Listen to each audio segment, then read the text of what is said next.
Caríssimos irmãos e irmãs, inicialmente eu desejo a todos nós uma ótima noite fraterna para as nossas reflexões em torno do livro O Céu e o Inferno, ou a Justiça Divina, segundo o Espiritismo.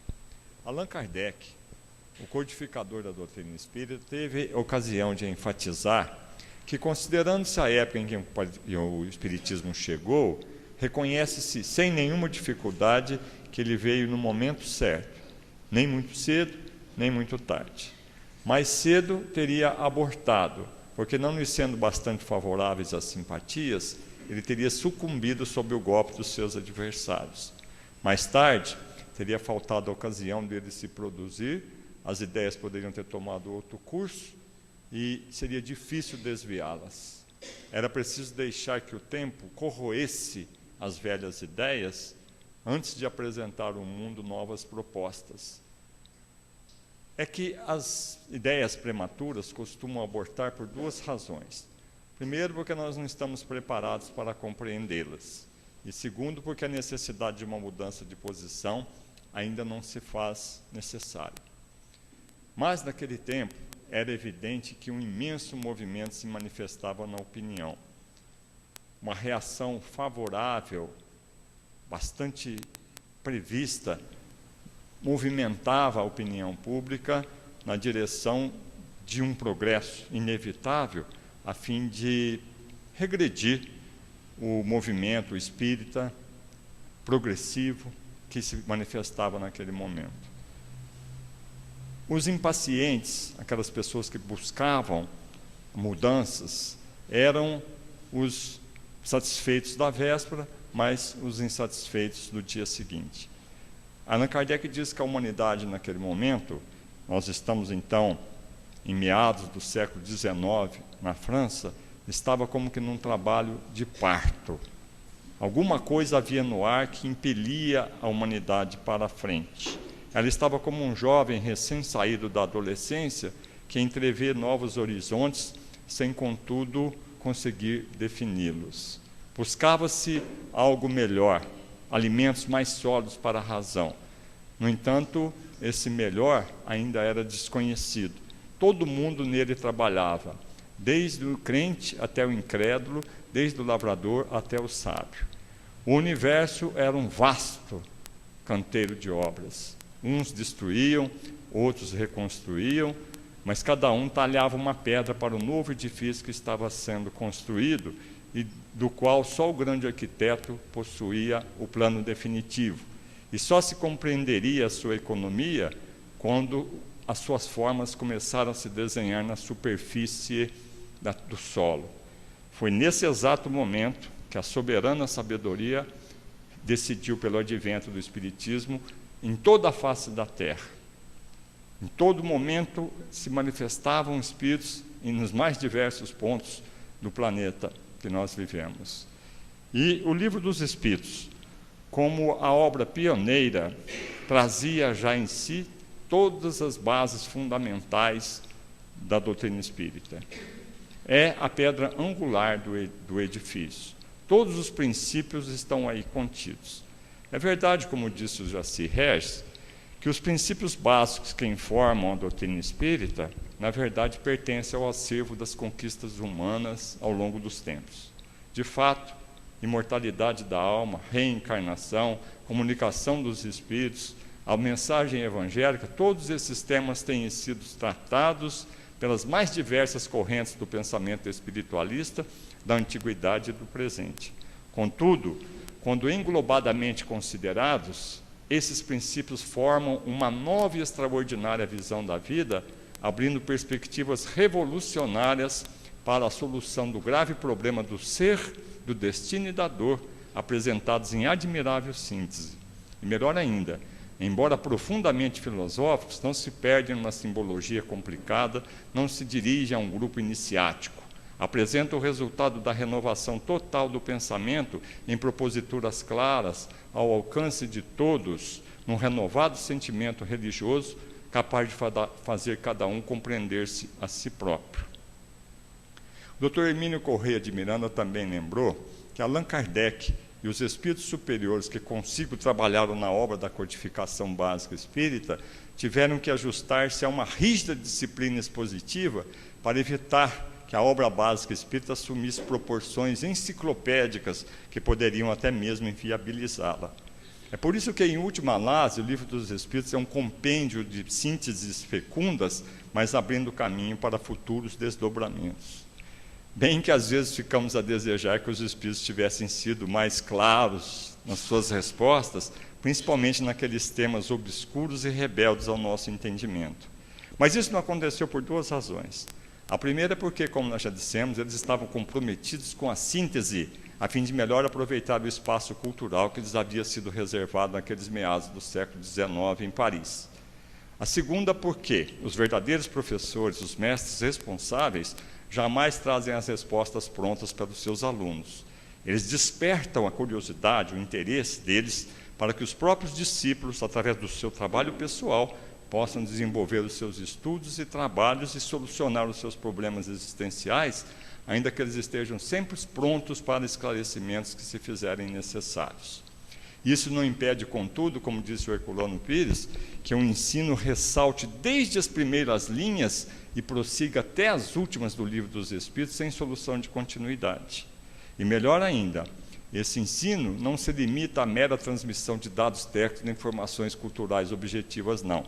Vai além disso e conduz o leitor para o campo pedagógico da formação moral e espiritual, de tal forma que o estudante atento e perspicaz, quando terminar a leitura do Livro dos Espíritos, terá não apenas adquirido novos e profundos conhecimentos, mas terá, sobretudo, formado uma nova concepção do universo, do homem, da sociedade, e terá alcançado o principal objetivo da sua atual encarnação, que é a sintonia do seu ser com o Ser Supremo, isto é, com Deus. Mas o Livro dos Espíritos não podia ficar só ali. Ele era apenas uma base da doutrina espírita. Outros livros teriam que vir complementar.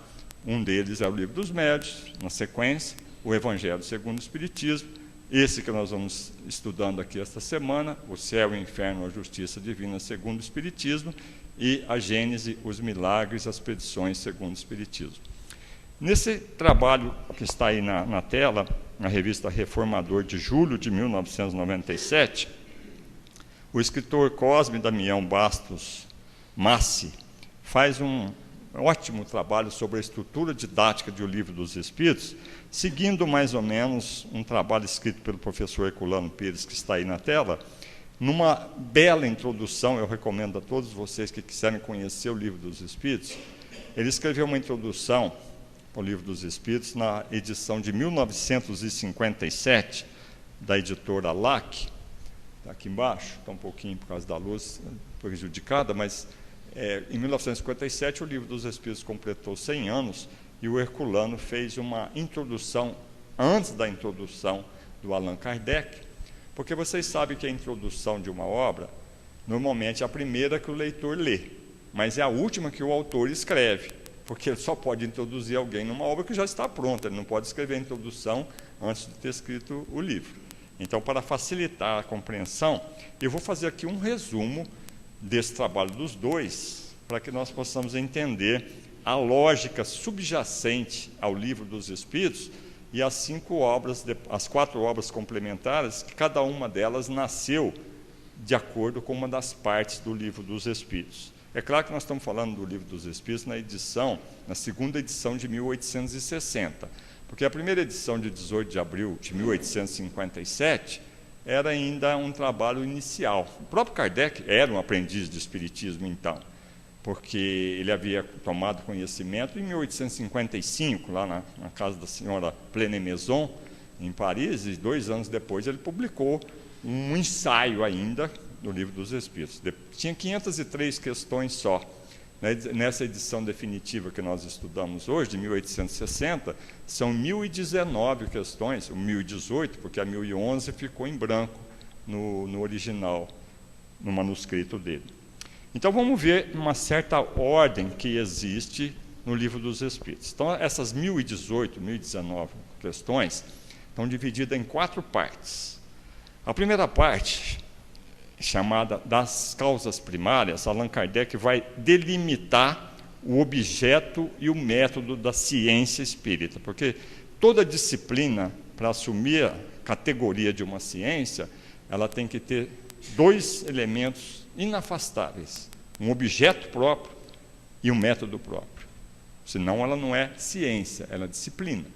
E como nós sustentamos que a doutrina espírita é uma ciência, nós precisamos descobrir qual é o seu objeto de estudo. Então, nós vamos ver que nessa primeira parte, Allan Kardec vai usar o método experimental. Na Gênese, que é o complemento dessa primeira parte, ele diz assim: como meio de elaboração, o Espiritismo procede exatamente da mesma forma que as ciências positivas, aplicando o método experimental. Fatos novos se apresentam que não podem ser explicados pelas leis conhecidas. O Espiritismo os observa, compara, analisa e, remontando dos efeitos às causas, chega à lei que os rege. Depois, deduz-lhes as consequências e busca as aplicações úteis. Então, nessa primeira parte, são 75 questões, da 1 a 75, Kardec dividiu em 4 capítulos. De Deus, capítulo 1, dos elementos gerais do universo, espírito e matéria, capítulo 3 da criação e capítulo 4 do princípio vital. Mas isso tem uma lógica. Deus, a inteligência, causa primária de todas as coisas, criou os dois elementos gerais do universo, espírito e matéria. Da união do espírito com a matéria, tudo que existe na natureza decorre da união do espírito e da matéria. Aqui nós estamos falando do espírito como o princípio inteligente do universo. E a matéria é o agente, o intermediário sobre o qual o espírito atua. Então, da união, capítulo 1, Deus, a soberana sabedoria, criou os dois elementos gerais, espírito e matéria. Da união do espírito e da matéria nasceu toda a criação decorre da união do espírito com a matéria, cujo ápice são seres vivos, cuja vida é decorrente de um princípio, o princípio vital. Esse princípio vital sem a matéria não é nada, e a matéria sem o princípio vital não consegue viver. Então aqui está uma lógica. E Allan Kardec, então, vai delimitar, deixa eu voltar esse slide,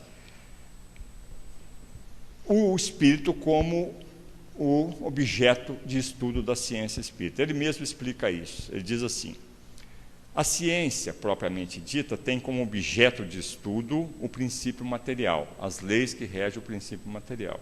Ao Espiritismo restou como objeto de estudo as leis que regem o princípio espiritual, aplicando o método experimental.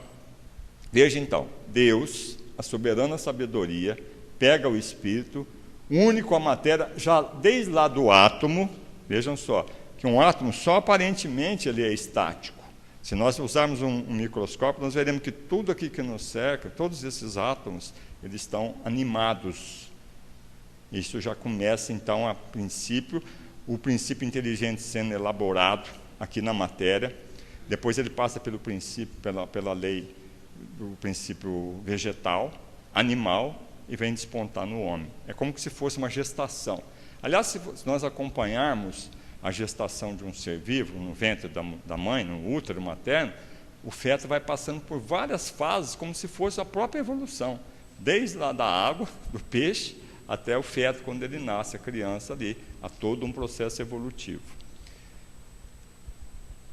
Então, o espírito humano é o objeto de estudo da ciência espírita. Allan Kardec tinha esse leque de métodos, o método psicanalítico, o método investigativo, introspectivo, mas ele escolheu o método experimental, através da mediunidade. Então, a ciência usa os laboratórios para suas pesquisas. Nós usamos a mesa mediúnica. Veja que Allan Kardec trabalhou principalmente com duas adolescentes, a Caroli e a Juline Boudin. Eram duas meninas de 14, 16 anos, que escreveram as respostas que estão no Livro dos Espíritos, muito acima da capacidade delas. É claro que depois ele foi ampliando a mesa, as reuniões eram feitas na casa dele, depois a casa dele ficou pequena para as reuniões, ele montou a Sociedade Parisiense de Estudos Espíritas. Então, relembrando, vocês sabem que já ficou provado que os alunos de uma sala, a plateia de uma palestra, só guarda 25% daquilo que o expositor fala. Então, quando eu achar que a coisa é importante, eu vou repetir 4 vezes, porque 4 vezes 25 dá quanto? Dá 100, né? Então, quando eu achar importante. Então, vamos lembrar, essa primeira parte, causas primárias, Allan Kardec utilizou para fixar o objeto de estudo da ciência espírita. Qual que é o objeto mesmo da ciência espírita? O espírito, aplicando o método experimental. E essa primeira parte vai dar ensejo ao nascimento de mais uma obra, que é a Gênese, os milagres das petições segundo o Espiritismo. Então, quando for fazer o estudo sistematizado da doutrina espírita, o estudante atento vai ler essa primeira parte, deixa o Livro dos Espíritos ali, pega a Gênese e lê, que ela é o complemento dessa primeira parte. Como o espírito é o objeto da ciência espírita, nada melhor do que dedicar a ele a maior parte do Livro dos Espíritos, que é a segunda parte, do mundo espírita, o mundo dos espíritos. São 538 questões. Essa segunda parte do Livro dos Espíritos, sozinha, tem mais questões do que a primeira edição inteira. A primeira edição do Livro dos Espíritos tinha 503 questões, a segunda parte tem 538. São 35 questões a mais do que a primeira edição inteira. O que Kardec vai fazer aqui? Elas estão distribuídas em 11 capítulos. Ele vai estudar o espírito humano. Então, nós vamos verificar que no capítulo 1, chamado dos Espíritos, dessa segunda parte, Kardec vai estudar o que é o espírito, o perispírito, a escala espírita, aquela evolução toda que tem ali. Depois nós vamos, a partir do capítulo 2, nós vamos surpreender o espírito humano, que somos nós mesmos, em 6 estados. O primeiro está definido no capítulo 2, da encarnação dos espíritos. Então, em trânsito do mundo espiritual para o corporal em processo de reencarnação. Será que a gente poderia calcular mais ou menos assim por cima quantas mulheres estão grávidas nesse momento na face da Terra? É impossível, né? Mas com certeza milhões. Algumas no momento da concepção, outras no meio da gestação e outras no trabalho de parto. Todas elas estão possibilitando que o espírito faça essa viagem do mundo espiritual para o mundo corporal. Uma viagem que demora 9 meses, complicadinha, né? Mas ele chega lá. Então, nós vemos aí mulheres no começo da gestação, no trabalho de parto, e eis que ele chega aí, ó, feliz da vida, né? Porque ele está tendo mais uma oportunidade de uma reencarnação. Capítulo 2 da encarnação dos espíritos. Mas, em contrapartida, o capítulo 3 vai tratar da viagem de volta, da volta do espírito extinta vida corpórea ao mundo espiritual. Da mesma forma que milhões de espíritos estão nascendo agora, nas maternidades do mundo, na rua, da mesma forma, outros tantos estão retornando para o mundo espiritual em processo de desencarnação, morrendo de tiro, como está aí, morrendo de doenças, enfim, desde ali do momento do parto, alguns fetos já nascem mortos, até a mais longeva velhice, eles estão fazendo o caminho de volta, em trânsito do mundo corporal para o espiritual. Capítulo 3. Esse encarna-desencarna dá lugar àquilo que nós chamamos de pluralidade das existências, reencarnação. Como é um dos princípios fundamentais do Espiritismo, Allan Kardec dedicou 2 capítulos a eles. O 4, da pluralidade das existências, e o 5, considerações sobre a pluralidade das existências. Na verdade, o 5 é uma questão só, a 222, onde Allan Kardec vai explicar por que ele, que não acreditava na reencarnação, acabou acreditando pela sua lógica. Ele chega a dizer que se a reencarnação não existisse, era preciso inventar. Portanto, ele estuda nos capítulos 4 e 5 a pluralidade das existências. No capítulo 6, nós vamos encontrar o espírito humano em terceiro estado. Então, primeiro, em trânsito do mundo espiritual para o corporal. O segundo, em trânsito daqui para lá.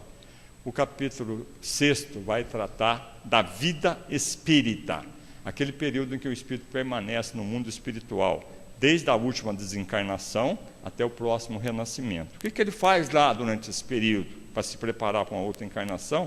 Tudo isso é estudado no capítulo 6 da vida espírita. Ele permanece aí no plano espiritual. Pois o quarto estado, aí é espírito vivendo no mundo corporal como espírito encarnado ou alma. Então ele já volta, vai passar pela infância. E vocês já perceberam que estão encarnando os espíritos aí bem inteligentes, bem vivos. São crianças que foram preparadas na espiritualidade. Elas estão mexendo com todas as estruturas dos modelos atuais de família e de ensino, porque elas estão forçando os adultos a interagir democraticamente com elas, ao mesmo tempo que o sistema educacional terá que ser totalmente refeito para receber essas crianças, porque elas trabalham principalmente com o hemisfério direito do cérebro. Agora mesmo eu vou explicar. Só para dar um exemplo, 2 exemplos, dessas crianças que estão chegando. Eu tenho um amigo, nosso amigo, que ele já tem mais de 80 anos e ele é palestrante espírita. Ele foi fazer uma palestra lá em Goiás e ficou na casa de uma família onde tinha uma dessas crianças aí, que vocês já conhecem, como mães, como avós, como tias, como professoras. E ele chegou lá, logo a menina já começou a tratá-lo de você, não tem nada desse, né? Ela não chama nem a avó dela de senhora, imagina. E aí, a certa altura, ela vira para ele: você sabia que a minha cachorrinha está em trabalho de parto? Ele falou: é mesmo? Quem te falou? Ele falou: olha, o veterinário. E ele foi para fazer lá os seus compromissos. Quando ele voltou, a menininha estava distraída ali, ele devia ter deixado. Não, foi lá. E aí, benzinho, a sua cachorrinha já teve nenê? Ela falou: não, ela teve cachorrinho, quem tem nenê são as mulheres.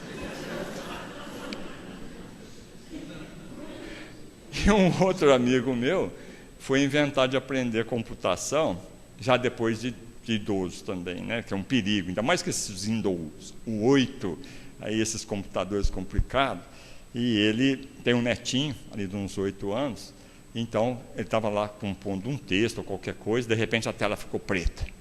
Aí ele: Guilherme é o nome do netinho, vem aqui, o que foi, vô? Olha o que esse monstro fez comigo. Perdi tudo. Falei: não perdeu não, vô. Foi lá, Ctrl, Alt, não sei o que, papá, voltou tudo. Aí o menino volta lá e daí a pouco: Guilherme, outra vez, vô? Ô, vô, como é que você fazia para sobreviver antes de eu nascer? Porque você não sabe nada.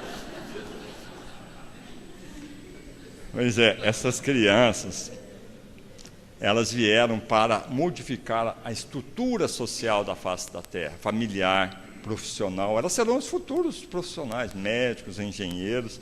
Elas vieram bagunçar e é preciso se preparar para educá-las.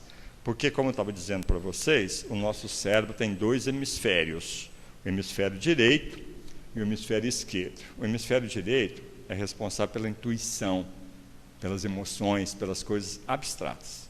E o hemisfério esquerdo pela razão, pelas coisas concretas. Então, vou dar um exemplo para vocês. É como se fossem 2 discos rígidos de um computador que nós temos aqui dentro. Aliás, o computador foi baseado no nosso cérebro. E nós não arquivamos as coisas no mesmo hemisfério. No hemisfério direito, a gente arquiva as coisas abstratas, amor, ódio, as coisas. E no lado esquerdo, as coisas concretas. Então, veja você. Suponhamos que esta noite fraterna você conheceu alguém novo e alguém te apresentou. No momento de ser apresentado, você fotografa a figura dessa nova pessoa que você conheceu no hemisfério direito, que nesse está mais verdinho aí. Ali fica arquivada a figura dessa pessoa. Ela diz um nome, Maria, Sebastiana e tal, e você arquiva o nome no hemisfério esquerdo. Daqui uns 2 meses você encontra essa criatura. Na hora você resgata a imagem dela, mas quem falou que você lembra do nome da criatura? Porque o nome está no outro hemisfério, entendeu?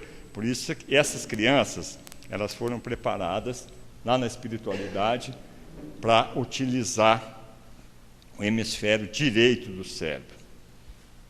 que é visual, intuitivo, holístico. O esquerdo é verbal, lógico, analítico. Então vejam vocês, que até os 12 anos, o cérebro infantil trabalha num ritmo frenético. Há períodos em que ele chega a fazer o dobro de sinapses, sinapses são as comunicações entre os neurônios, do que faz um cérebro adulto. É o que os neurologistas chamam de exuberância sináptica, a qual, ao contrário do que o nome sugere, não se traduz em melhor estruturação do pensamento e do raciocínio, mas sim em mais facilidade de aprendizagem. Isso explica, por exemplo, a facilidade que as crianças têm para aprender uma nova língua, novos idiomas. Mas, para entender as coisas mais abstratas, é preciso experiência de vida. É que o processo de aprendizado de uma criança é lento, gradual, progressivo, e se dá pela soma das suas próprias experiências. A finitude da vida, por exemplo, é assimilada por meio de uma série de pequenas perdas, como um brinquedo que se quebra, a morte de um animalzinho de estimação. A maturidade psíquica leva tempo. Começa pelo entendimento das coisas mais fundamentais, mais básicas, e depois passa para as mais abstratas, mais difíceis, mais complexas. Por isso, esses pais que estimulam comportamentos precoces, como esses concursos de artistas mirins, de misses mirins, eles comprometem o aprendizado dos seus filhos, porque, dizem os psicólogos, esses episódios de grande estresse, em que as crianças são submetidas desde pequena à competição, à comparação, diminui a capacidade cognitiva da criança e a sua capacidade de fazer assimilações. Portanto, então, pais, professores, todo mundo que está envolvido em educação desses novos espíritos, precisa se atualizar, porque eles já nascem sabendo, literalmente, muito mais do que nós, foram preparados na espiritualidade. Então, esse quarto estado aí, é espírito vivendo aqui no mundo corpóreo, que vai desde o nascimento até o óbito, até a desencarnação. Depois, o quinto estado é vivendo no mundo corporal e, ao mesmo tempo, interferindo no mundo espiritual. É o capítulo 8º, da emancipação da alma. Da emancipação da alma. Então, quando nós vamos dormir, vocês sabem, não é só o sono, o sonambulismo, o êxtase, a dupla vista, mas principalmente para nós, mais fácil de entender, quando nós deitamos, como vocês estão vendo aí, o corpo fica aqui repousando, assim que nós vamos dormindo devagarzinho, essa noite, na hora que você for dormir, você vai saber já que o seu espírito vai sair dali. E para onde ele vai? Depende de cada um. Tem alguns que ele vai já começar algum trabalho no plano espiritual, já encontra lá o pessoal que está lá, e quando ele desencarna, ele prossegue nesse trabalho. Outros vão para a orgia, depende do gosto. Depende do jeito que você acordar cedo, você sabe onde é que você andou à noite, né? E ela está dando até um tchauzinho ali para o corpo. Vejam que quando o espírito está emancipado, tem o que eles chamam de um cordão prateado, que é o perispírito.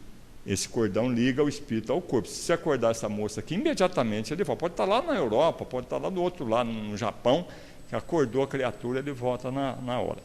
Nas reuniões mediúnicas, costumam estar presentes espíritos desencarnados e espíritos encarnados. Os médiuns videntes sabem quando se trata de um espírito encarnado por causa desse cordão que ele vê, que sai dali e vai embora até lá onde está o corpo, né? Então, isso daí é o quinto estado, o espírito vivendo aqui e participando de qualquer forma no mundo espiritual. Emancipação da alma, capítulo 8º. O capítulo 9 é o contrário, o espírito vivendo no mundo espiritual e, de alguma forma, participando aqui através da mediunidade. Da intervenção dos espíritos no mundo corpóreo, é o título do capítulo 9 da segunda parte. Aí já é o contrário, o espírito está desencarnado e participa aqui, para o bem e para o mal. Aliás, na questão 459 do Livro dos Espíritos, Allan Kardec resume assim: interferem os espíritos nos nossos atos e pensamentos? E eles mesmos respondem: muito mais do que imaginais, interferimos a tal ponto que de ordinário somos nós que vos dirigimos. Então, quando nós sentimos a presença de um espírito, pode ser para o bem, como está aí o Chico se psicografando com o espírito, parece que é o Emmanuel, E aqui nós vemos um espírito poltergeist, espíritos batedores que causam problemas, obsessores, tudo isso aí, esse pessoal interferindo aqui no mundo físico. Esses 6 estados, vamos lembrar? Em trânsito do mundo espiritual para o corporal, em processo de encarnação, em trânsito daqui para lá, em processo de desencarnação, vivendo lá, vivendo aqui e interferindo lá, vivendo lá e interferindo aqui. Esses 6 estados, que vão até o capítulo 9, dão origem ao capítulo 10, das ocupações e missões dos espíritos. O que nós viemos fazer aqui, está tudo escrito ali no capítulo 10, das ocupações e das missões de cada um de nós, quando encarnados. E o capítulo 11 vai tratar dos 3 reinos, porque como nós vimos naquele slide lá atrás do átomo, a evolução se faz do átomo, veja aqui, da matéria bruta, mundo mineral, depois tem aquelas plantas que ficam uma espécie de musgo, que vocês já viram ali nas plantas, ali já é a passagem do mundo mineral para o reino vegetal. Então as primeiras plantinhas, aqui os peixes, aqui os animais, depois dos animais, para passar aqui do vegetal para o animal, nós temos aquelas plantas carnívoras, que vocês, se não viram, pelo menos já leram sobre elas. Elas usam um artifício, elas são verdes, normalmente elas criam uma cor vermelha, que sugere a carne, para atrair moscas, e elas pegam e fecham e se alimentam de moscas. São plantas carnívoras. Já é a passagem do mundo vegetal para o animal. E depois, aí tem o que nós chamamos de elo perdido, né? Que é ali onde dá a transição. Aí nós temos os vários primatas, né? Até chegar no Homo sapiens, e depois nós chegamos aqui no homem e vamos evoluindo aqui ad infinitum, até nós atingirmos a plenitude espiritual. Aí então nós vemos, é simbólico aqui, Allan Kardec recebeu a informação dos espíritos que a evolução humana se faz do átomo até o arcanjo, que também começou por ser um átomo, é o que os espíritos dizem. Essa segunda parte do mundo espírita, o mundo dos espíritos, quando nós terminarmos de ler da questão 76 a 613, aí nós deixamos o livro dos espíritos do lado e pegamos o livro dos médiuns, que vai explicar tudo que está ali em mais detalhes, que o livro dos médiuns é a extensão dessa segunda parte. A terceira parte do livro dos espíritos vai tratar das leis morais. São 306 questões, das 614 a 919, distribuída em 12 capítulos, visando a responder 3 indagações. Primeiro, o que são leis morais? Segundo, quais são as leis morais? E terceiro, como praticar as leis morais? A resposta para essa pergunta aqui está na questão 617. Ali, Kardec explica o seguinte: dentre as leis divinas ou naturais, algumas se dedicam a regular as relações da matéria e o seu movimento. São as leis físicas, cujo estudo pertence ao domínio da ciência propriamente dita. As outras dizem respeito ao homem em si mesmo considerado e em suas relações com Deus e com seus semelhantes. São as leis morais. Então, respondendo a essa pergunta, com base no que está na questão 617, nós diríamos que as leis morais são aquelas que regulam as relações do homem com Deus, consigo mesmo e com seus semelhantes. Quais são as leis morais? Allan Kardec se valeu, então, aqui, a partir do capítulo 2º, que o primeiro vai tratar da lei divina ou natural. São 12 capítulos da terceira parte. Ele pegou o decálogo lá de Moisés, os 10 mandamentos, e criou as leis de adoração, trabalho, reprodução, conservação, destruição, sociedade, progresso, igualdade, liberdade, justiça, amor e caridade. São as 10 leis morais. Quais são? E como cumpri-las está no capítulo 12 da perfeição moral. Capítulo 12 encerra essa terceira parte. Então vamos ver. As relações do homem com Deus são as leis de adoração e a lei do trabalho. Através da adoração nós aprendemos que é elevar o pensamento a Deus, o homem se liga com o Criador. E para quê? O conteúdo da prece, segundo os Espíritos, é tríplice: pedir, agradecer e louvar. A gente pede mais do que agradece e louva, mas em todo caso, o conteúdo da prece é para pedir, agradecer e louvar. E o trabalho, tanto faz o trabalho manual como o trabalho intelectual, isso para Deus não importa, porque a doutrina espírita define o trabalho como toda ocupação útil. Isso é trabalho. Depois, as relações do homem consigo mesmo são as leis de reprodução, porque através da reprodução ele vai perpetuar a espécie humana aqui na face da Terra. A lei de conservação, o instinto de conservação, ele vai se conservar, e a lei de destruição. Então vejam que a lei de reprodução, ela vai regular a atividade sexual principalmente. Então na questão número 200 do Livro dos Espíritos, Allan Kardec pergunta: tem sexo os espíritos? E muita gente fala que já ouviu falar que espírito não tem sexo, mas a resposta não é essa. Quando ele pergunta, tem sexo os espíritos? Eles respondem, não como entendeis, pois que o sexo depende da organização. Há entre eles amor e simpatia, mas baseados na concordância de sentimentos.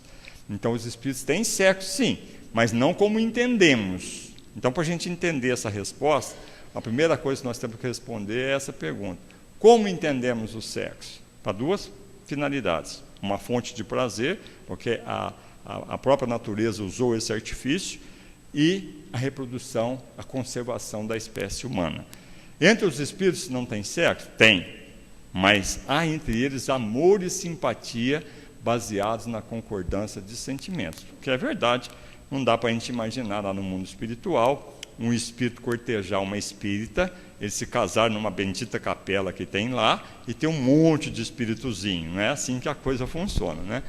Há entre eles amor e simpatia baseados na concordância de sentimentos. É claro que nós estamos falando aqui de espíritos mais elevados. Espíritos ainda apegados ao sexo, quando desencarnam, ficam procurando orgia aí durante a noite, vagando por aí, até encontrar aquilo que eles gostam ainda, né? Nós estamos falando de amor e simpatia com espíritos mais elevados. Depois, as outras duas leis que regulam as relações do homem consigo mesmo são as leis de conservação. Aqui nós estamos vendo uma floresta bastante conservada, e aqui a destruição, né? As queimadas já estão chegando aqui perto de Franca, né? Para transformar o estado de São Paulo num imenso canavial, ele já está rondando a gente. E aqui nós estamos vendo um santuário de peixes, e aqui nós estamos vendo a mortandade de peixes. Então, a lei de conservação e destruição. Os espíritos, até na questão 728A, eles lamentam que os seres vivos, para se manterem vivos, precisam destruir outros. Então, vejam vocês, para nós nos mantermos, já imaginaram quantas criaturas de Deus são abatidas todos os dias? Aves, vacas, cabrito, porcos, no mundo inteiro. Isso destruindo para que nós possamos nos conservar. Depois, as relações do homem com o próximo são as leis de sociedade, progresso, igualdade e liberdade. Nós estamos acompanhando o que está acontecendo lá no Mediterrâneo, né?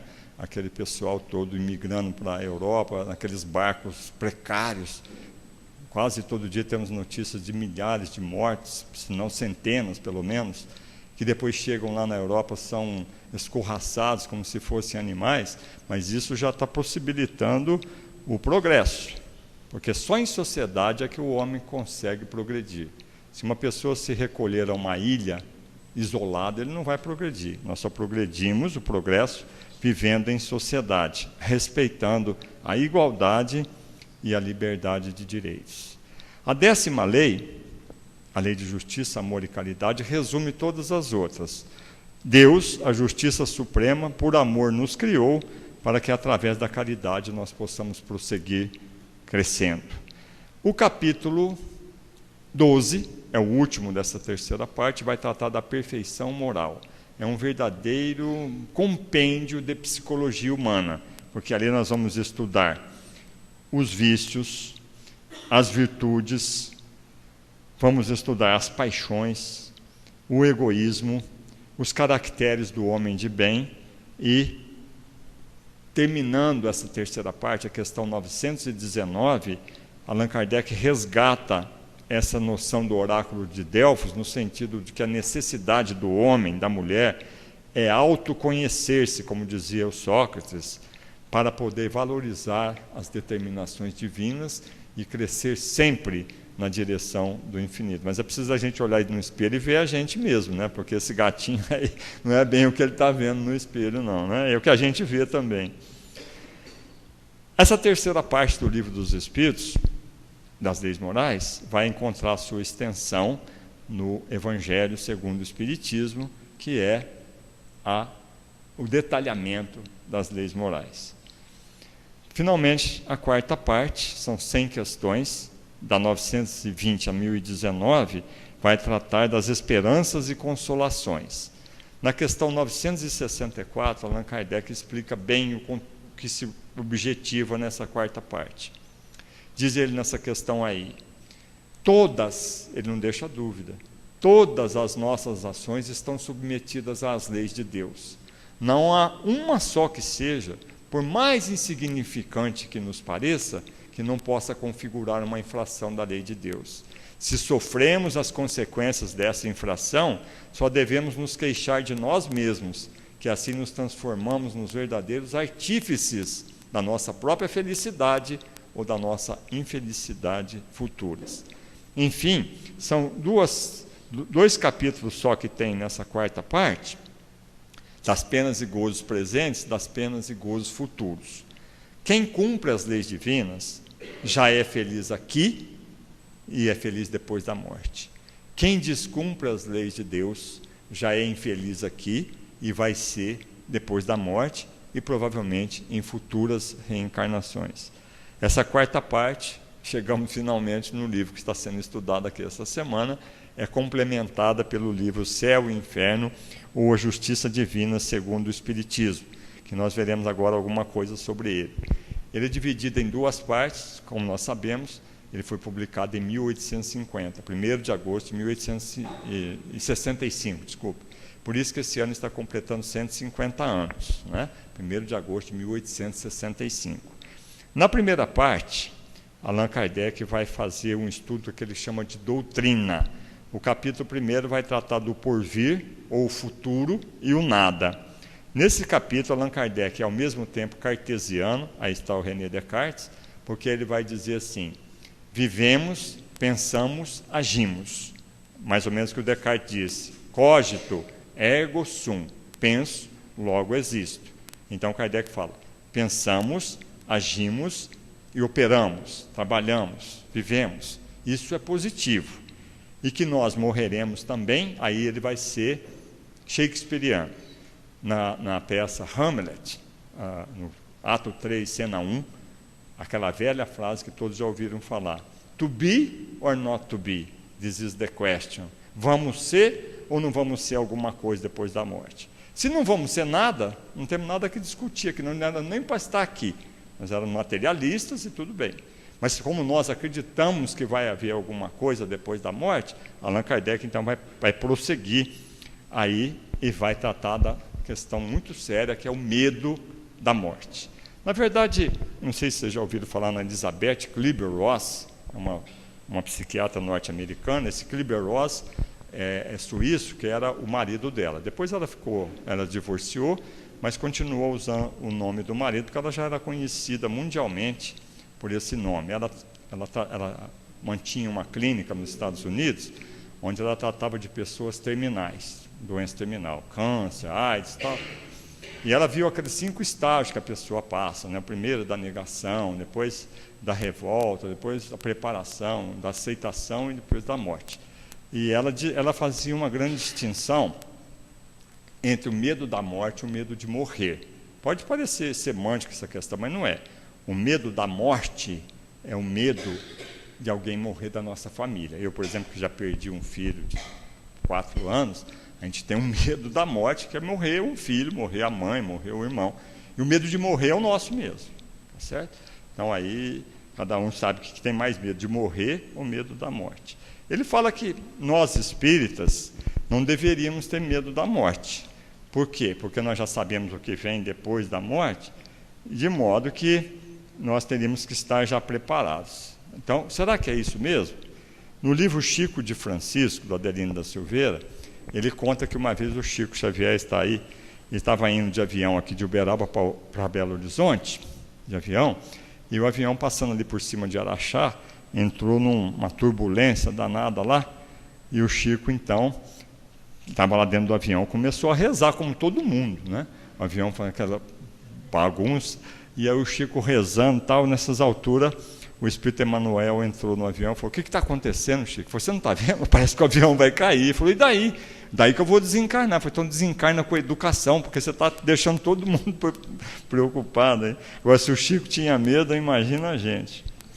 Aliás, tem um soneto muito bonito, do índio Tamoio Prado, que diz assim: se vida é ter a gente a alma retida no cárcere do corpo, de tal sorte que ela ao seu jugo torne-se vencida, então a vida não é vida, é morte. Se morte é o eximir-se a alma do forte grilhão da carne, alando-se em seguida para o alto céu num rápido transporte, então a morte não é morte, é vida. Se vida é ter a alma escravidão que humilha, treva que envolve a estrada que ela trilha. Se morte é a mutação da sua sorte, é a volta sua livre à luz perdida, porque esse apego que se tem à vida, porque esse medo que se tem da morte. Depois, nos capítulos seguintes, Allan Kardec vai tratar do céu, ele vai perguntar aonde fica o céu. E aí ele vai fazer uma comparação, um exame comparado entre o céu dos pagãos, lá na Grécia Antiga, né, na Roma, que era o Olimpo, aí vocês estão vendo os Zeus, aí os outros deuses que estão todos ali em volta dele. Depois ele vai comparar com o céu dos cristãos. Vejam então, o que os cristãos fizeram? Eles pegaram, tiraram o Zeus, que está aí, né, com seus deuses, e criou aqui uma imagem de que Jesus, ao ter morrido, foi lá para o céu, sentando à direita, ele está à esquerda aqui, mas você tem que pôr no lugar dele, né? Então está Deus, Jesus e os anjos aqui para toda a eternidade, ficar nessa vida contemplativa. Ele fala que o céu dos pagãos era mais lógico do que o dos cristãos, porque ficar aí por toda a eternidade. E a teologia cristã, católica, ela fala que o céu tem 3 estágios, 3 etapas. Onde nós vemos aí as nuvens, depois nós temos as estrelas, e mais tarde, lá mais em cima, a morada do Altíssimo. Afinal, onde está o céu? Kardec pergunta, e ele mesmo responde: o céu está em todo lugar onde nós estivermos com a consciência tranquila. Qualquer lugar que você tiver, você está no céu, se você não tiver problema de consciência. Aí depois ele vai tratar do inferno, e vai também fazer um exame comparado da mitologia grega com o inferno dos cristãos. Vocês sabem que, basicamente, o que os antigos gregos e romanos acreditavam no que diz respeito à vida depois da morte, está nesse livro aí, a Ilíada, Ilion, em grego, e a Odisseia. Odisseus quer dizer Ulisses, a saga do Ulisses. E então Homero escreveu isso aí mais ou menos no ano 850 a.C. E depois que foi para Roma, o Virgílio escreveu a Eneida. Eneida não é o nome de uma moça, não. Eneida é a saga do Enéas, que é o protagonista desse livro. Tem muitos pais que põem o nome na filha de Eneida, mas Eneida não é o nome feminino. É a saga do Enéas, que é o protagonista do livro do Virgílio. E o Kardec gostava muito desse senhor aí, François de Salignac de Lamotte, que é conhecido como Fenelon. Ele escreveu as aventuras de Telêmaco. Telêmaco era o filho do Ulisses, com a Penélope. Vocês lembram lá da mitologia grega que Ulisses, depois da guerra de Troia, porque Ilion, Ilíada é a guerra de Troia, Ilion em grego quer dizer Troia, e Ulisses, então, era casado com a Penélope, e tinha o Telêmaco como filho. E Ulisses, depois da guerra, ele se perdeu, foi lá, tem aquele negócio do canto da sereia, tudo aquilo lá. Enquanto isso, a Penélope ficou lá em Tebas, aguardando a chegada do Ulisses, e ela era assediada, muito bonita. O pessoal falou: não, seu marido não vai voltar mais, e ficavam assediando ela para se casar. Ela falou: bom, quando eu terminar esse crochê, eu caso com você. Só que de noite ela desmanchava o crochê, no outro dia ela começava de novo. E foi dando tempo, até quando Ulisses voltou, né? Então, o Telêmaco é o filho deles, que o Fenelon conta a história. Kardec gosta muito desse livro aí, e ele faz um resumo no Céu e Inferno. Ele vai explicar, então, que o inferno dos pagãos é mais lógico do que o dos cristãos, porque a pessoa morre, chega lá, ela vai pagar de acordo com o que ela fez aqui. Então o Sísifo que está aí, a pena dele consistia em carregar essa pedra até no cume da montanha. Quando ele chegava lá, a pedra rolava lá embaixo, ele ia lá de novo levar. As Danaides eram filhas de um rei, que era o irmão do rei Egito. Sabe quantas filhas ele tinha? 50 eram as Danaides, que ele chamava Danion, as filhas de Danion, Danaides. E ele tinha um irmão, esse senhor, pai das 50, que era o Egito, e ele tinha 50 filhos. Então eles combinaram das 50 filhas casarem com os 50 filhos. Mas só que o pai das meninas pediu para elas matarem os maridos todos na primeira noite. Só que uma delas se apaixonou pelo marido e não matou. As outras 49 mataram. E apenas delas era encher um tonel que não tem fundo. Vocês estão vendo? Aqui esse tonel não tem fundo. Então a pena delas é ficar enchendo esse tonel para o resto da vida, para a eternidade encher. Então as penas eram de acordo com o que a pessoa fazia aqui. Para chegar lá no inferno dele, chamado Tártaro, você tinha que atravessar esse lago, o lago Estige, e tinha um barqueiro, o barqueiro chamava-se Caronte, e você tem que pagar ele. Então, por isso é que os gregos, quando vocês já viram algum funeral grego, eles colocam 2 moedas no olho do cadáver, porque é para ele pagar o Caronte. Quem chega lá sem essas moedas fica penando, daí o nome de almas penadas, né? Então, aí chegando lá, mas não acabou não, atravessando, chegando lá no Tártaro, você é recebida pelo Minos, é um juiz monstruoso, enrolado na cauda, indica o caminho que você vai ocupar lá no inferno. E você é levado pelas fúrias, são esses monstros aí que estão aí, e pelo Cérbero, esse cachorro de 3 cabeças, que também guarda lá para as pessoas não saírem lá. Isso é o inferno pagão da mitologia. Aí os cristãos foram criados, depois Jesus veio aqui, né, e falou o negócio do inferno, do céu. Aí, em primeiro lugar, eles tinham que achar onde que eles iam pôr o inferno aqui na Terra. A princípio eles pensaram em Ribeirão Preto, né, por causa do calor. Mas eles acharam que o calor ali era muito pouco, e eles acharam de localizar o inferno no centro da Terra, lá no miolo da Terra, porque é muito quente lá. Então, em primeiro lugar, foi situar, e que era com chamas eternas. É um negócio absurdo, porque a alma que ia queimar, não queima. Que chama é essa que não queima? Porque a alma é etérea, né? E os caldeirões, as pessoas ficam fervendo lá no caldeirão do inferno. Então é um negócio assim que, com o tempo, isso aí era para passar medo nas pessoas. Você vai para o inferno, aquele negócio todo lá. Mas não tinha lógica, porque tinha as crianças que morriam sem nunca ter pecado. Elas não podiam ir para o céu porque não fizeram nada de bom. Não podia ir para o inferno porque não fizeram nada de mal. Então criaram um tal de limbo. Deus sabe o que é esse bendito desse limbo. Eles foram criando. Aí tinha aquelas pessoas que praticaram algum pecado, mas não foi um pecado muito grande, um pecado venial, não é um pecado mortal. Então eles criaram um purgatório. Aí precisava achar também o lugar do purgatório. Aí então está a queda do Lúcifer. Lúcifer, vocês sabem que era um anjo, né? Porque essa palavra em latim quer dizer Lúcifer, aquele que faz luz. Lúcifer, fazedor de luz. Mas ele se revoltou lá no céu e foi jogado aqui na terra, caiu de ponta cabeça, como vocês estão vendo aí.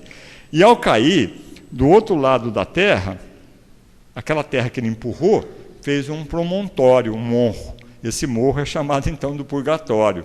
E ali vão as pessoas que praticaram um pecado mais ou menos e que vai depender das preces daqueles que estavam aqui. Isso aí era uma cobrança, mas uma cobrança muito grande, das simonias. Você pagava um dinheirão para essas missas para resgatar o seu parente que estava lá no purgatório. Então eles contam que na época do Martinho Lutero, que está aí, mais ou menos do século XVI, contava-se, você sabe que o povo aumenta, mas não inventa, né? Deve ter um fundo de verdade, que tinha um príncipe, na época do Lutero, que ele não se conformava de pagar pelos pecados que ele já tinha feito. Não, isso aí ele pagava. Quanto que eu devo? Pagou tudo. Agora eu quero pagar para pecar adoidado, até morrer. Quanto que eu preciso pagar? Aí eles mandaram um emissário lá em Roma, porque o padre ali local não sabia quanto que ia custar isso. Foi lá, voltou com um preço absurdo, e aí ele pagou. O príncipe, naquele tempo, não pagava em dinheiro, pagava em pedras preciosas, metais. Então eles estavam levando esse tesouro do castelo do príncipe lá para o mosteiro, E no meio do caminho, os padres que estavam levando foram assaltados por uma quadrilha que estava com capuz.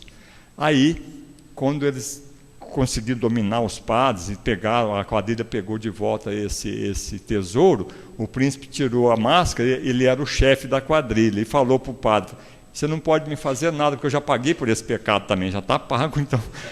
Aí, o Lutero, então, protestou contra esse estado de coisa, então nasceu daí o protestantismo.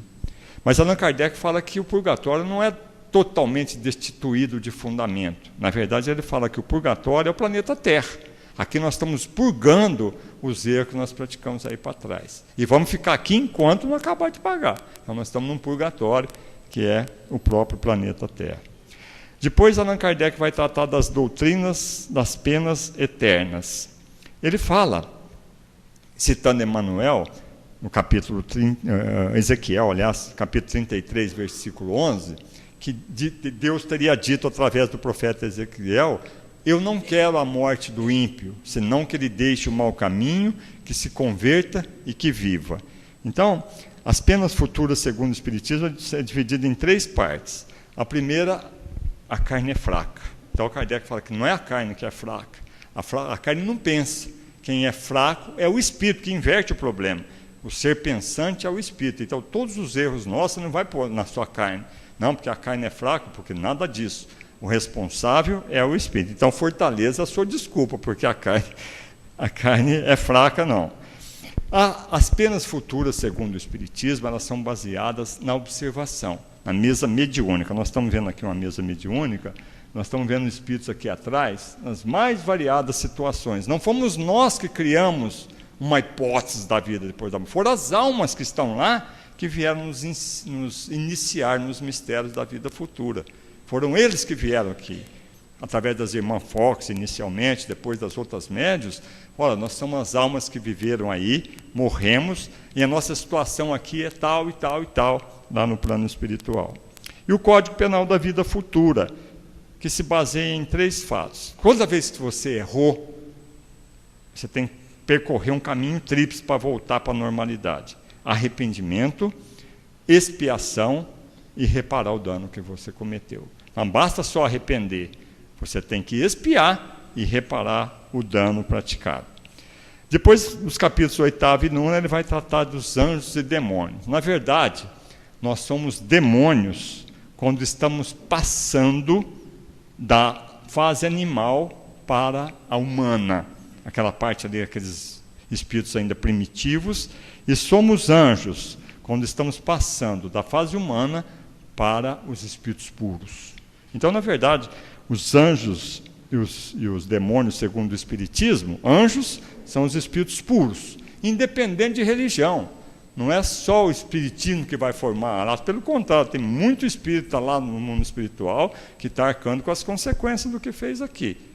Agora, podemos ver espíritos aí de todas as religiões que são anjos, porque são espíritos puros, espíritos elevados. É claro que Jesus está à frente. E os demônios são esses espíritos obsessores, que estão aí por todos os lados, inclusive ao nosso lado, de acordo com o nosso pensamento. Nós atraímos a companhia espiritual de acordo com aquilo que nós pensamos.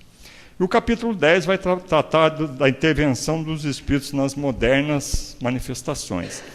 Eles dizem, a crítica malévola, que aqui dentro do centro espírita nós mexemos com magia negra, com necromancia, com como é que chama, essa bola de cristal, macumba, tudo isso a crítica fala de nós.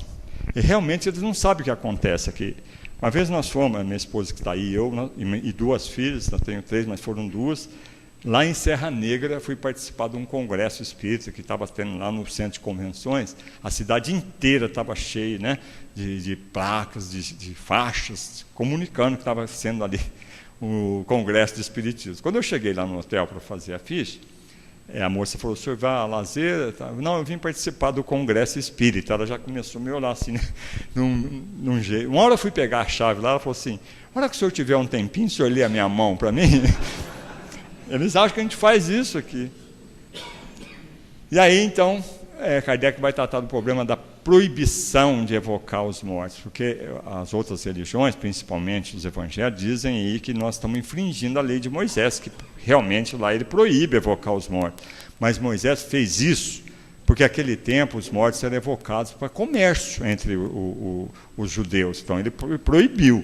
Mas se ele voltasse hoje, diz Allan Kardec, dificilmente ele ia proibir uma reunião dessa aí, que nós temos aí o Chico e outros médiuns no mundo inteiro, só fazendo o bem. A segunda parte vai tratar dos espíritos lá no mundo espiritual, espíritos felizes, espíritos em condições medianas, espíritos sofredores, suicidas, criminosos arrependidos, espíritos endurecidos, expiações terrestres. Mas antes, dividindo uma parte da outra, Kardec vai tratar do problema da morte, do momento em que nós passamos para o mundo espiritual. Será que dói morrer? Essa é a grande questão. Então ele vai falar que vai depender da situação do perispírito. Se no momento da morte o espírito estiver muito apegado à matéria, o perispírito está arraigado, aí então vemos aquelas mortes difíceis, as pessoas ficam ali realmente numa situação muito estarrecedora até, em soluços, em prantos, aquele negócio todo. Se por outro lado o perispírito estiver já livre quase do corpo, tem pessoas que desencarnam, deixa o corpo ali e já vai trabalhar no mundo espiritual. Eles contam que foi assim com Eurípides Barçanufo, Bezerra de Menezes, todos esses espíritos aí que já estavam prontos para desencarnar. No meio desses dois extremos, quer dizer, o perispírito muito apegado e o perispírito já quase desprendido, há uma série de outras situações, inclusive a nossa, que vai depender dessa situação para a nossa morte ser ou não ser dolorosa. Aí, quem quiser estudar mais isso daí, eu recomendo esse livro que se chama A Crise da Morte, do Ernesto Bozano. Só um detalhe que ele explica aí, é que quando a gente desencarna, ao contrário do que alguns slides aí mostraram, parece que o perispírito levanta do corpo, não. Ele pegou médiuns videntes e ficou acompanhando inúmeras desencarnações. Então, como é que é o processo? O perispírito se concentra todo aqui na cabeça e depois ele sai por aqui, inteirinho, e se desprende. O último chakra que ele se desprende é aqui, o coronário, que é o principal chakra que nós temos. Aí desprendeu, ele já está no mundo espiritual. Mas quem quiser saber um pouco mais, só ler esse livro aí. Mas agora, o que acontece depois da morte? Bom, isso vai depender de cada um. Aqui nós estamos vendo um slide mostrando uma desencarnação. Aqui já é um cadáver.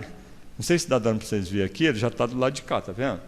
Ele está usando o mesmo pijama que está lá, porque uma vez uma senhora chegou no centro que eu trabalhava aí, no atendimento fraterno, ela estava começando no espiritismo, e estava muito preocupada, porque ela me disse o seguinte: olha, meu marido desencarnou, estava até um pouco constrangido, e ele estava tomando banho, então ele estava nu, e ele chegou lá no mundo espiritual desse jeito. Então a gente sabe que não, porque a última roupa que ele se lembra é normalmente aquela que, está vendo que ele está com um pijama verde, e lá ele já quer, porque é pelo pensamento que nós criamos. Então, um laboratório do mundo espiritual, lá no Livro dos Médiuns, tem um capítulo que chama isso, Laboratório do Mundo Espiritual, nós trabalhamos com a ideoplastia. Então, a mulher que quiser vestir aí um Versace, os homens que quiserem um terno Armani, é só chegar de lá e imaginar isso, você vai estar vestido. Né? Aí, então, nós estamos vendo uma morte tranquila, e vamos ver, aí, então, um slide do nosso lar.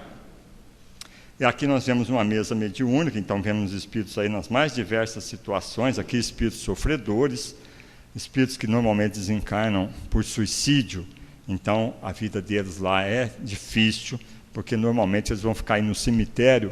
Aqui está a luz, prejudica um pouquinho a qualidade do slide, mas eles estão aí, vários espíritos, junto com seus túmulos no cemitério, às vezes acompanhando a putrefação do corpo, principalmente nessas mortes imprevisíveis.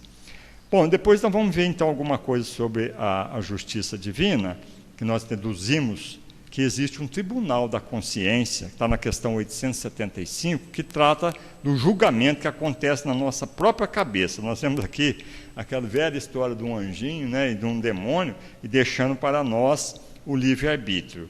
Esse tribunal da consciência, ele é baseado em alguns princípios que nós usamos aqui na própria justiça dos homens.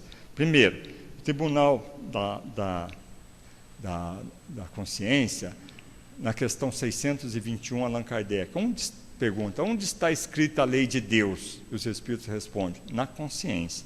Aí está escrito em latim, ninguém pode alegar ignorância da lei a pretexto de descumpri-la. Não adianta você chegar lá e falar, eu não sabia que eu não podia fazer isso, porque você sabe perfeitamente o que é o certo e o que é o errado, porque a lei de Deus está escrita na nossa consciência, como explica essa questão aí, 621 do Livro dos Espíritos. E depois, ela é taliônica. Tudo que nós fizemos sofrer as outras pessoas, nós também vamos sofrer, como está na questão 764 do Livro dos Espíritos. E outra coisa, o Tribunal da Consciência não faz distinção entre pensamento e ato. Você pensou, já errou. Porque no direito humano, aquilo que nós pensamos e aquilo que nós preparamos para cometer um crime, é que a pessoa pensou em praticar esse crime, pensou em comprar essa arma, se ela for pega pela polícia, não vai nem poder prender, porque está na cabeça dela. Mas na lei de Deus, só de você pensar, já está pagando. Aqui dos homens, só a partir do momento em que começa a executar um crime. E nós fazemos a conversão somática. Esse hospital aí é um dos hospitais principais do mundo, chamado Hospital Johns Hopkins, fica no estado de Maryland, nos Estados Unidos. Foi feita uma pesquisa aí, com 163 pacientes, de todas as idades, todos os níveis econômicos, e chegaram à conclusão que dos males que eles estavam sofrendo, 49% não tinha nenhuma explicação física pelo que eles estavam sofrendo. 27% tinha uma combinação de causas somáticas e causas físicas. E só 24% era de causas físicas, acidente, pessoas que nasceram com a doença. Então, a conclusão é que de cada 4 pacientes, 3, a doença está tudo aqui, ou pura ou misturado com causas físicas, os seus males. Por que isso acontece? Porque nós criamos na nossa mente a questão da culpa. A culpa nós trazemos aqui e convertemos. Vou dar só um exemplo para não alongar demais. Uma mulher estava sofrendo com uma artrite reumatoide aqui no braço direito, que ela não conseguia movimentar. Fez tudo quanto é tratamento e não conseguiu chegar a uma causa. Aí descobriu que ela tinha ódio do marido. O marido não gostava que ela ia na igreja e ela queria dar uma paulada na cabeça dele, mas nunca deu. Então ela converteu aquela vontade numa punição, para dupla finalidade. Primeiro, para se autopunir, e segundo, para impedir que ela desse a paulada no coitado do homem mesmo, entendeu? Então isso daí é chamada doença psicossomática. Então eu falei agora mesmo, você errou, arrependimento, não remorso. O remorso é ficar remoendo, mas arrepender-se por aquilo que você fez. Porque nós convertemos no corpo tudo aquilo que se passa na nossa alma, principalmente através da depressão, que é chamado o mal desse milênio que nós estamos começando. Como aconteceu com esse rapaz, vocês se lembram dele? Ele é aquele copiloto daquele avião, num estado de depressão terrível, vocês sabem, né? Ele aproveitou uma saída temporária do piloto, da cabine, e destruiu o avião e mais 149 vidas, além da dele, lá nos Alpes franceses. Bom, enfim, para nós encerrarmos, algumas advertências finais. Em primeiro lugar, nós devemos estar sempre preparados para essa viagem que nós vamos fazer a qualquer momento, porque quando nós chegamos aqui no mundo corporal, que nós nascemos, nós já trouxemos a passagem de volta. Então, agora só falta 2 coisas nessa passagem, marcar a hora e o local do embarque, mas já está comprado a passagem. E uma vez eu estava contando isso para uns amigos, você não quer trocar a sua? Eu falei, eu não, vai que a sua é para hoje, eu estou com pressa não, né? E eu quero encerrar com um poema, chamado Juízo Final, que vai mostrar a incoerência se a coisa fosse do jeito que se prega por aí.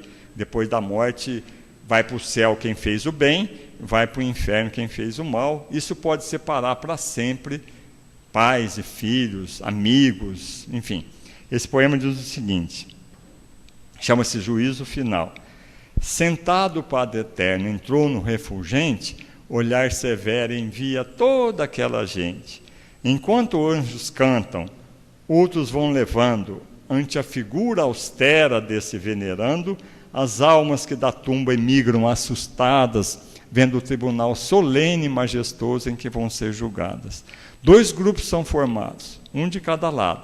O da direita, céu, o da esquerda, averno. E Satanás ao canto, o chifre fumegante, espera impaciente, impávido, arrogante, a turma para o inferno. Aconchegando o filho, a alma bem-amada, que na terra fora algo desacisada, uma mulher se chega e a sua prece faz, rogando ao Padre Eterno, poupe do inferno o pobre do rapaz.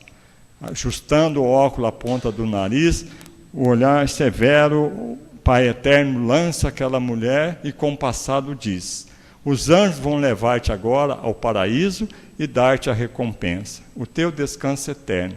Ali desfrutarás felicidades 1000, porém teu filho mau irá para o inferno. Um anjo toma o moço e o leva a Satanás. Porém a pobre mãe, ao ver partir o filho, aflita corre atrás. E ao incorporar-se às hostes infernais, eis grita o Padre Eterno em tom assustador: mulher, para onde vais? E o que passou-se então, ninguém esquece mais. Eu vou para o inferno ao lado do meu filho, a repartir comigo a sua desventura. As lágrimas de mãe, as gotas do meu pranto, acalmarão no averno a sua queimadura. Eu deixo para ti esse teu paraíso, essa mansão celeste onde o amor é surdo, onde a palavra amor represa um absurdo. Entrega esse teu céu a essas mães malvadas, vis, que os filhos já mataram para os não criar. Pois só essas megeras poderão no céu ouvir gritar seus filhos sem se consternar. Despreza esse teu céu, o meu amor é grande, imenso, assaz sublime, e posso te afirmar que se não te comove o pranto lá do inferno, e os que no averno estão são todos filhos teus, o meu amor excede ao próprio amor de Deus. E ante o olhar estupefato do Padre Eterno, a mãe beijou o filho e foi com ele para o inferno. Muito obrigado, boa noite a todos.